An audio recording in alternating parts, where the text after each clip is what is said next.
There are certain patterns that cause people to be fulfilled, to be happy, to fit, to be strong, to feel alive, to be vibrant, to have passion in their life, to do well financially, but even more importantly, emotionally, psychologically, spiritually, in their health and their relationships. And there are also patterns that make people frustrated, overwhelmed, depressed, sad, lonely, cause them to be struggling financially, struggling with their body, struggling intimately. And those patterns, they're not because there's something wrong with somebody, it's because of a pattern that we're doing. Now, what's the fastest way to create a change? In basically developing the one thing that all people have in common who succeed, they're leaders. Because I don't care what style you are, I don't care if you're a mom, if you're a great mom, you lead your child, you're not led by your child. Or a great dad. If you're a great business person, you're a great salesperson, you're a great negotiator, you're a great anything, you're a great human being. This has been my entire life's obsession. What makes the difference in people's lives? And that leadership component, as I say, doesn't always mean somebody follows you. A leader is somebody who lives life on their terms, that you will never settle for less than you can be or share or give or create. It's not what we get that makes us happy, it's who we become. How we live our life, who we are as a person. People can take away all the things, but who you become, no one can take away. And the problem is most of us are trying to be something we're not. And it isn't so much about change, about changing yourself. The change happens when you be yourself. Know thyself, that's the hard part for most people, and then be thyself. Because most of us in our lives, out of our desire for respect or achievement or love or connection or something, we've been trying to be the way we think we'd have to be in order to get that love, respect, appreciation, whatever it is we've been after at some unconscious level. And we've been doing it so long that we think that this is who we are. Because success without fulfillment is failure. And I can't tell you how many people I work with who are supposedly the best in the world at what they do, and they have more money than they can spend, and they have all these people that love and respect them, and yet they're unhappy inside. Because if you want to know what's really you, where you're going to be alive is when it's really you. And you may even think you know who you are because you've been living a certain way, but I'll tell you how you'll know. You'll feel euphoric, you'll feel strong, you'll feel unlimited, you'll feel free. I have seen, out of 3 million people around this earth in 80 countries, I've seen just about anything you can see, and there are only so many patterns. And what you're going to find underneath all of this behavior is we have the same needs. When you understand what those needs are and which ones you're focusing on, you start to understand why people do the crazy things they do, including you and I. And you begin to understand, hey, there might be a better way to meet my needs, and I don't have to get caught up in this game of stress and frustration and upset, or I could really help this person I care about, because I could see what's really going on. Part of what we want to accomplish here as leaders is we want to become practical psychologists.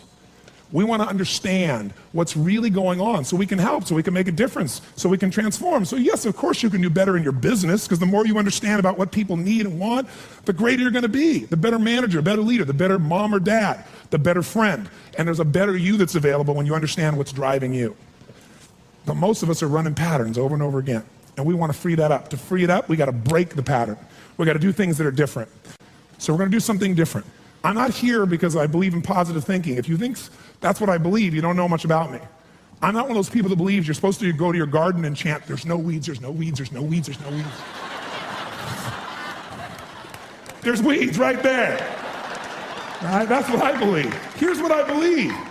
I believe that if you really want to be effective, you got to tell the truth.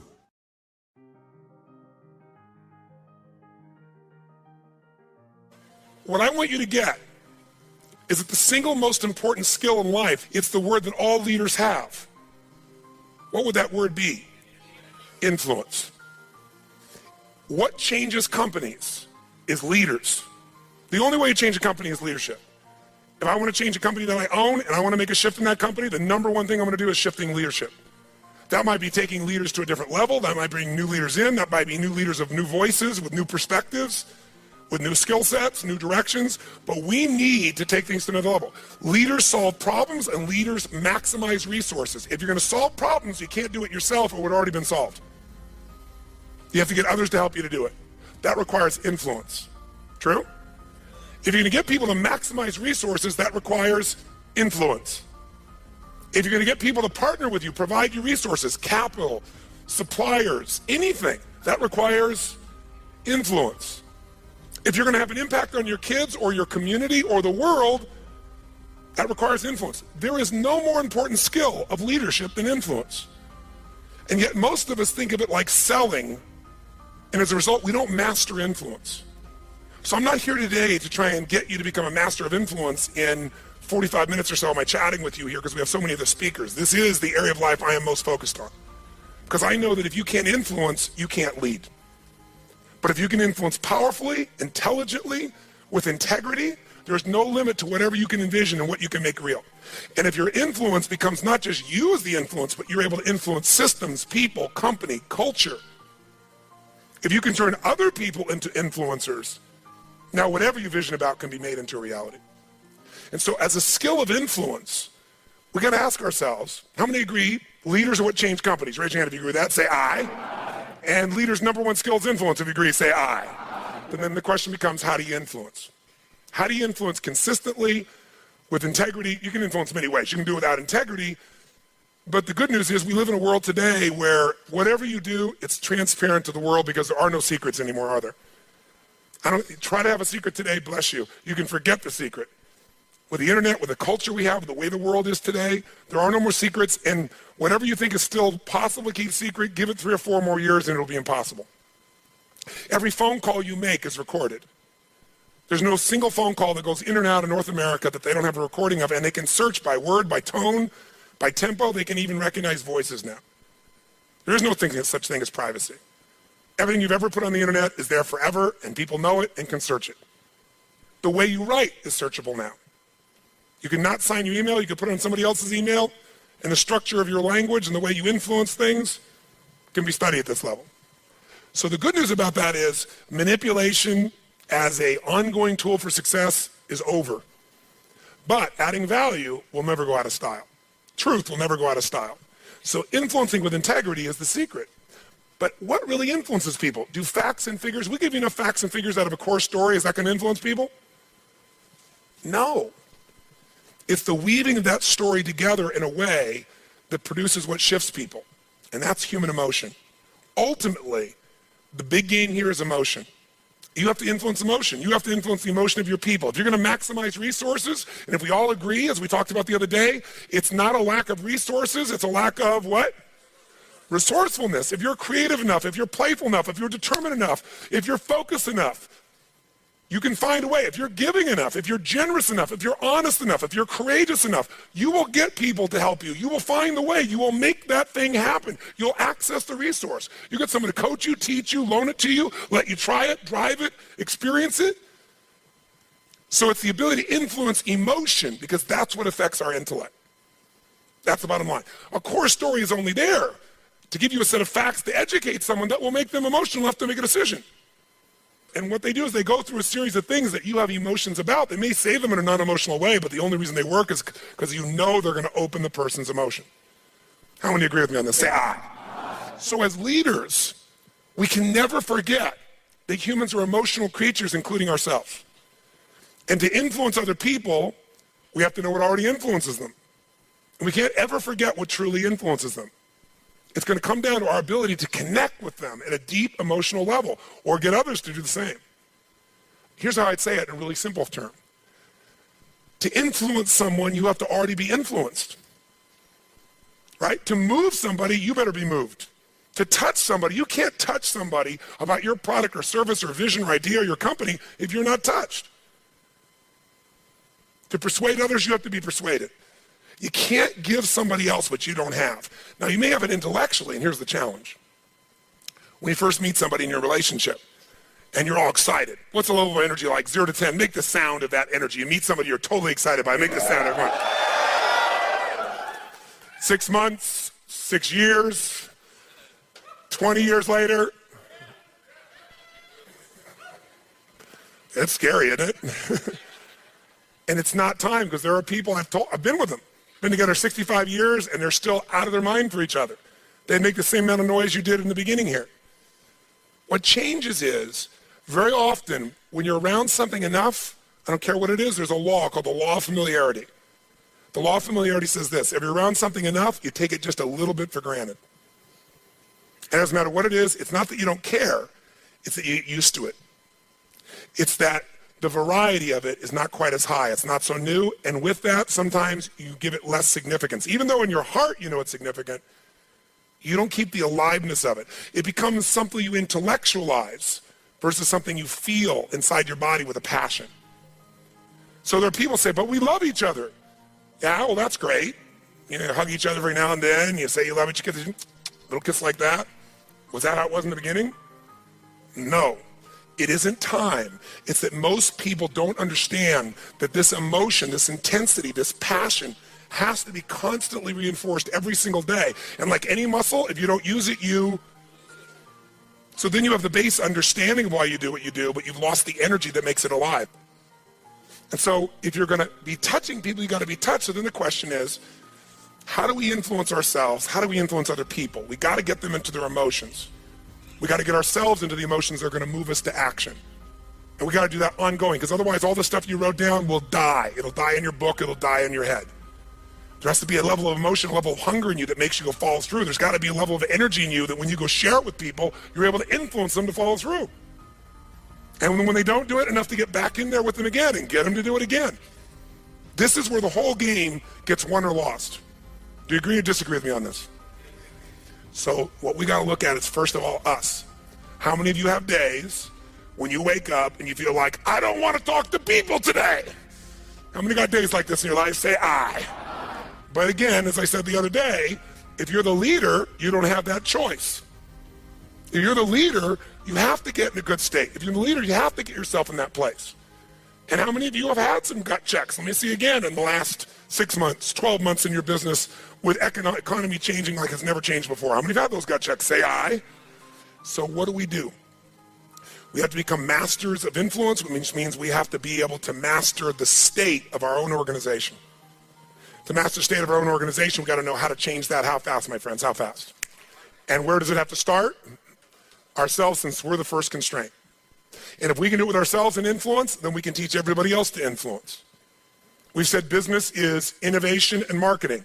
You have to influence people to innovate because they're not going to just do it because they're used to what works and it's easier and they know it. Innovation means massive what? Change. How many people go, give me more massive change in my life? With all the other things I'm trying to hang on to. They're not going to do that. You have to influence people to innovate. And marketing is influence. So, what influences us is our states. How do we change our states? Let's start with you and I and with anybody we're going to work with. You've worked with me before, you know the first answer. If you're going to change somebody's state, the fastest way to do it is physical. Trying to change somebody's mind is really hard. Change their body, their mind will go. If you doubt it, give somebody enough alcohol and just see how quickly you can change them. True? Give them enough alcohol, I don't care who they are, they're going to change. What are you changing? Biochemistry, physiology. Physical body and the emotion, the mind will shift. That's why people take drugs. That's why people eat.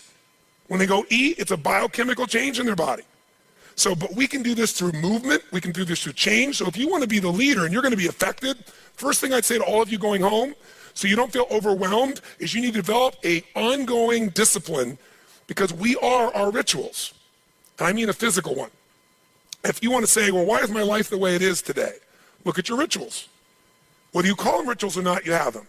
Most of you get up and you have a set of rituals. You go straight to email, or you go straight and work out, or you go have your breakfast, or you hit the snooze alarm at least 3 times. It's your ritual.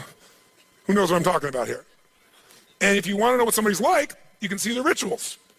You can look at anybody's body in this room, if you had them take their clothes off, and you know some of their rituals or lack thereof. Is it true? If every day you get up and your ritual is you go to Starbucks and order a smoke boca, or whatever those things are that you have, right? And a big muffin and whatever it is, right? And that's what you do every day. It's not hard to figure out what you're going to be like by 10:30 in the morning. You're going to be looking for your next coffee, your next whatever, because we want to stimulate your adrenal glands like crazy, and they're going to drop predictably. And we know what your stress level is going to be like. We know when your energy is going to go and fade. It's predictable because of your rituals. If you eat a certain way, you can predict that person's going to be fat and tired. You eat a different way, you know. If a person eats and they exercise a certain way, you know what their body's going to be like. Who here works out 5 days a week, never misses? It's just your life. Let me see your hands. Look at the number of people here. That's fantastic. Give everybody a hand. That's really fantastic. Who here honestly never works out consistently? Right? Don't clap. Now here's what's interesting. I'm not saying one is right as one is wrong, but will those two different rituals create a different body, yes or no? If we wanted to really make it clear, we'd say everybody works out 5 days a week, stand up, we can look at them, sit down, everybody doesn't work out, stand up, look at them. It'll be pretty obvious. Now, some people's metabolism is different, they get by with different things, but you get the picture, don't you? Your relationships today are the results of your rituals. If the first thing you do every day when you come home is, hi, honey, and then you go and give them a little peck on the cheek, and then you sit down and start typing your emails, or you flip on the news, it's not hard to know what your relationship's going to be like. You guys might love each other, but it's going to be one boring, dead relationship. It's like having a brother or a sister. But if your new ritual was, and you just, in the beginning, you made it a ritual. You just made it for fun. You say, every day when I come home, the minute I'm going to do is I'm going to yell my husband or wife's name, or sometimes my wife's a little crazy, so I go, Lucy, I'm home. And then we both go running. Wherever she is in the house, wherever in the house, we go running full speed like lovers that haven't seen each other in 6 months. We do it, ask my assistant, all the time. Now, not every day, but it's our ritual to this process, right? It's just a crazy thing. Thank you. Thank you. I appreciate the hand, but that's not why I'm telling you to do this. I'm telling you this because I want you to create yours. Because when you do that and you're playful and crazy, and you do that on a regular basis, like you can't wait to see each other. And the biggest ritual that we have besides physical, and by the way, let me just say to you this. When you go home, if you want to transform your business, transform you by creating first, if you don't already have one, a set of physical rituals that you're not going to miss. I don't care if it's 3 days a week, 4 days a week, something that's going to make you physically strong, because in a place where there's going to be a lot of fear, the way you deal with crisis is number one thing you should do is feed your mind. And you're doing that. Get yourself new answers. Immerse yourself in new environments. Get new voices. Have new perspectives. Ask some new questions. Isn't that what we've been doing here? Right? And we're doing it together and bringing all these people together. I basically, to create innovation in your life and marketing, I've assembled here 19 people. You assembled 5 days of your life, and we're just rocking day and night. It's the total immersion of what I taught you in innovation. It's really what it is, but it's got to continue. For it to continue, though, we've also been managing your state to a great extent. Right? Most of you don't go home in 4 or 5 days and start clapping like crazy and screaming and shaking. You don't do that yourself. Right? And so some of you are going to go like, wow, it doesn't feel the same as at the seminar and stuff. You know, I'm back here by myself and my people aren't doing this. But some of you will go home and initiate this. You're going to have your Physiology 5, your 5 minutes of physiology shift, once an hour, once every 90 minutes, or no more than once every 2 hours. You're going to start your morning with everybody, and you're going to bring in and get some little audio clip of something from a movie or something that blasts across, the room. And have everybody stand at attention. You're going to do some crazy stuff if you're smart. Go over Zappos and see what they do. They got the most crazy stuff going on there. All the stuff that I do in seminars, they do every day at their location with their people. And people can't wait to get to work and they're in a certain state.